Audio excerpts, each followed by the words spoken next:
దర్శక ధీరుడు Rajamouli super star Mahesh Babu combination లో వస్తున్న వారణాసి చిత్రానికి సంబంధించిన టైటిల్ వివాదం రోజురోజుకు పెద్దదవుతోంది. ఎందుకంటే 2 సంవత్సరాల క్రితమే తెలుగు ఫిలిం ప్రొడ్యూసర్ కౌన్సిల్ లో సిహెచ్ సుబ్బారెడ్డి అనే దర్శకుడు ఈ పేరును రిజిస్టర్ చేయించారు. 2014లో ఆది సాయి కుమార్ తో రఫ్ అనే సినిమాను సుబ్బారెడ్డి రూపొందించారు.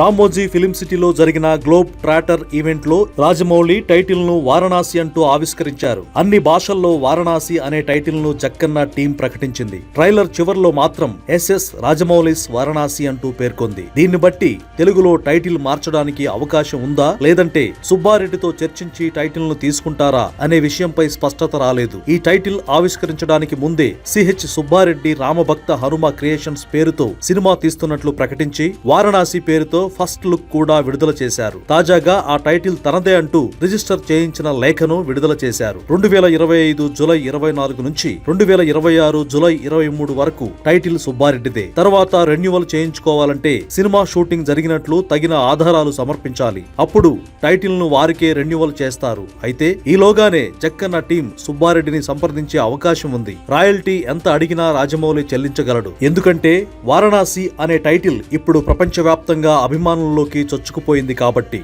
అయితే సినిమా విషయంలో ప్రతి అడుగు ఆచితూచి వేసే రాజమౌళి టైటిల్ విషయంలో ఎందుకు అంత అజాగ్రత్తగా ఉన్నాడు అంటూ సినీ ప్రియులంతా చర్చించుకుంటున్నారు.